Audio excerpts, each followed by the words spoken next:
Club, which is just in front of the Petronas Towers there, the start-finish line. Lowndes now working his way down toward turn one that we've affectionately called Petronas. Look at the standing water off to the right of our screen there, the left of the track closest to pit lane. Breaks into wheel spin. Very little grip out there, as you can hear. I mean, massive amounts of standing water. I mean, quite dangerous out there now. But it sounds amazing, doesn't it? Craig just feathering the throttle. Going up the longest straight of the circuit. It's called Ampang, named after Jalan Ampang, which is the street in which it runs up towards turn two, another tight part of the circuit. And this has been adorned a name because of the train station around that part, Bukit Nanas. It's actually quite tricky on the way into, very wide into that left-hander, and then it tightens right up. Well, you and I walked there this morning, didn't we? Yeah, right in the middle of probably our braking point, actually, which is good the way they've done it. They've profiled a curb in there, which adds an aspect to the circuit, makes it a little bit more technical. We'll actually be braking and turning at the same time. I'm actually quite impressed with a lot of the profiles of the corners, and there's been quite a bit of thought into the design of the circuit. And, this section here is I think we'll be flat through here, but I'm not exactly sure.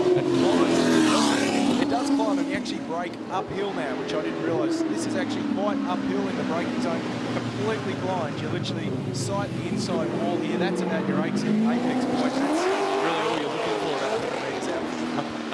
Past Pavilion KL and a very tough corner. This is turn 11, Pavilion. The track falls away off camber, especially when it's wet with a big concrete wall outside it. That is a tough corner to navigate. And down through this section here, in the drive, past the Shangri-La Hotel, and left through here, and right.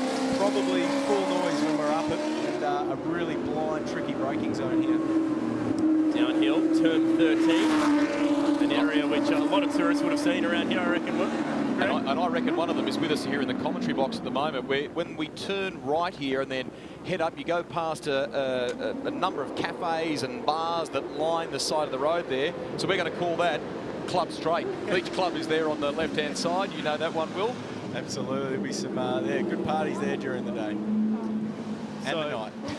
We are going to have this session running for about 10 minutes, and we're just about through that now, only 40 seconds to go. So we might get one more lap out of Craig. Actually, he's decided to come into the pits. He's done a fabulous job just keeping the 600 horsepower V8 supercar out of the fence here this week, and they do have a Dunlop wet weather tyre on that car, but there is a lot of standing water. There's, I think, some thunder cracking around as well.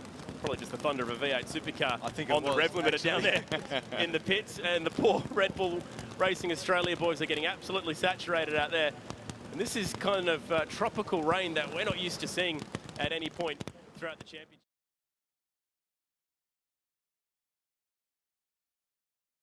Just about set to go. So Craig Lowndes will again head out of the lane. Chaz Mostert follows him. Here comes Todd Kelly.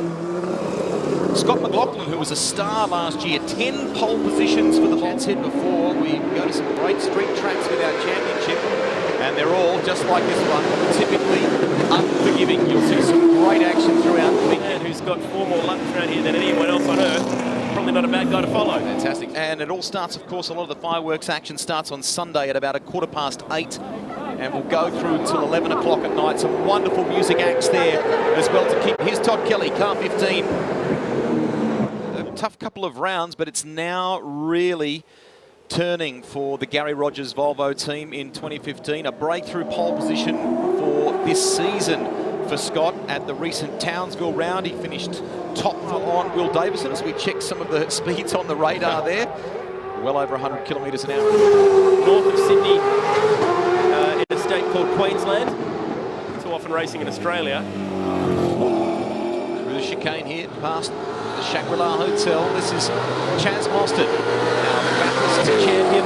He's just signed a new deal with driven by a driver by the name of Maro Engel, that some of you here in Asia may know because he's driven for Betty Clemenco in some sports car races in this region as well, and he was a full-time member of our championship. But nowadays the lineup for Erebus Motorsport is a young driver called Ash Walsh, who is circuit. If you break it into parts, if you like, and we can see over those sections how a driver is performing relative to others in the class. We'll get an idea if someone is on a quick lap when that happens. So Will Davison is their main driver. So checkered flag being waved on this session. It's the first one for the V8 Supercar Street Challenge. We are enormously proud to be here, and you should be very, very proud of this event. Some great work's gone into it, and it's terrific, Chad.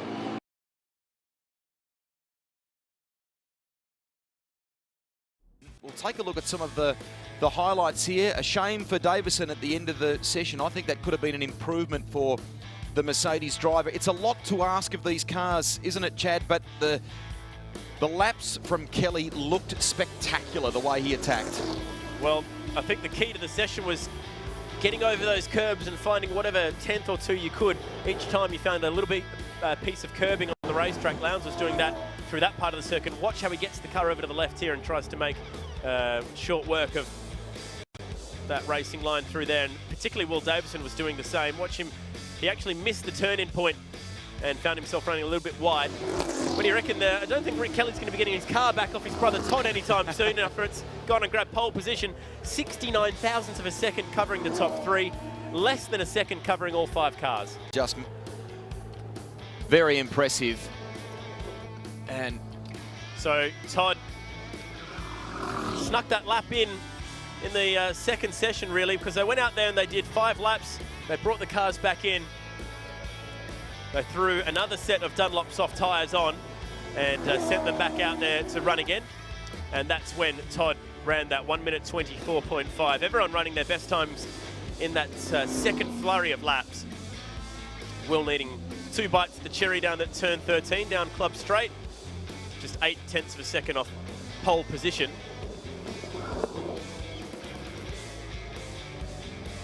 Through that final corner and down the hill. Like Greg said, he was trying to go even faster in the Photo Solar AMG at the end for Erebus, but unfortunately made a mistake at turn 13. We'll see that shortly. Todd Kelly down at Raja Chulan, getting nice and close to the fence down there. He revelled, didn't he? Just revelled in the moment and did a sensational job to grab that fastest time in the Nissan Altima. So that wraps up the V8 Super.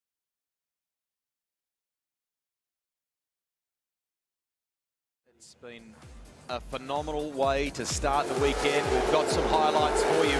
The start was key for Lowndes. It just gripped up and bolted the Red Bull Racer from second on the grid. And Mostert was able to, on that run down Ampang, sneak down the inside of the Altima into second place. He was hungry for this, wasn't he, Chaz? Yeah, he got the lead early, didn't he, down at Raja Chulan. Opened up a little bit of a lead. Kelly fought back. Great exit out of the last corner. Big dive up the inside into turn 1, Petronas. And also a good exit there from McLaughlin, which gave him a shot at fighting for the lead too. Mostert relegated back to third in just 1 corner, which is just so typical of V8 Supercars. Always produces intense racing wherever we go, and this was no different than the challenge. Mostert's had in career terms now, he's had 6 race wins. That's in the championship, but he'll hang his hat on this. The challenge to win the very first one was cool, and it wasn't easy. McLaughlin had his turn at the front. Demon late breaker has got to be Will Davison here. He was outstanding, wasn't he? There was so many more passes happening at turn 13 than I gave it credit for, and I think because that inside wall comes out so far, it means that if you're brave enough and late enough, you can make a move stick down there, and Will Davison was definitely both of those. Look at the way the rear of his car was dancing as he just jammed the car up the inside. Got Scott McLaughlin, but McLaughlin fought back down at turn 1. Awesome stuff. When they went around Rihanna, who was giving us the information on the spot. McLaughlin wanted to defend up the run-up Ampang. Exciting stuff. Passing happening the whole way through that race. McLaughlin tried. He kept the pressure on right to the very end. At this point, of course, Craig Lowndes began to fade with a tyre issue, unfortunately. Do not ride off the 888. He will be back as our weekend of racing continues. But the first ever V8 Supercar winner on the streets of KL was Chaz Mostert, one of our young stars, and he is pumped about it. Awesome.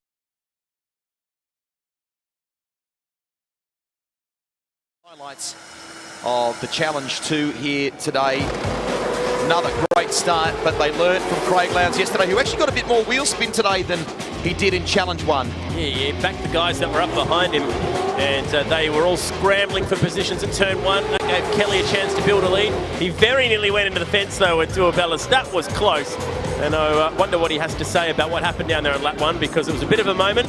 Chaz Mostert pulling off that passing move for third, but the boys were having at it all race long. I couldn't believe the places that Scott McLaughlin was able to execute a pass. He's clearly gone beyond what we thought would be the standard passing places, and into pavilion through the final turn, for example, that wild chicane. He did exceptionally well in the Volvo, and the way they are now starting to cut the corner there, get up onto two wheels through Petronas, through turn 1, spectacular to watch. That was a great move for the lead. Craig Lowndes aggressively in there at Petronas to open up the gap. And look at this, Mostert gets dragged through with him. He was hung out to dry. McLaughlin had a shot at getting third, but he knew that he wasn't quite far enough up there. And with the next part of the circuit being so tough, he decided to fall back behind him. He would get around him down at Raja Chulan, and then this move happening at turn 13, Mostert up the inside of Lowndes. He's just got such confidence at the moment, Chaz Mostert, both in his own ability but also in the car. He loves the challenge of a street circuit like this, the brutal nature of it, the unforgiving nature of it. He thrives at venues like this, and we're seeing that right now. McLaughlin did a great job to get to second and chased hard. Kept Lowndes at bay for a while, but it was this part of the track where Mostert was really able to gap them, wasn't he? He found good ground through turn 12 in particular. Yeah, but he had a bit of work to do before he was able to get to that lead, as Lowndes relegated him back to second. Todd Kelly thought he'd buy into that argument as well. And I thought that might be the shot for McLaughlin to get away from the pack, but he just wasn't able to get the laps that he needed. So they bounced over the curbs down at Monorail. Davison seemed to turn the wick up as the race went on. Looked so strong under brakes, but just not as daring in the early part of this challenge as he was yesterday down at 13. So that was Mostert getting his way back into second. That gave him a chance to just lower his eyes, focus on the 33, and then wrestle the race lead off him down at turn 2. And that was the move for the lead that would end up seeing him win this race. Not through any lack of pressure, though, from the Volvo behind him. He did get to the checkered flag first. 2 out of 2 for the Pepsi Max crew. Awesome stuff by Chaz Mostert, and I tell you, he went very close at the end to snatching that third position. Will Davison, who took the fastest lap of the race with a 1 minute 26.1.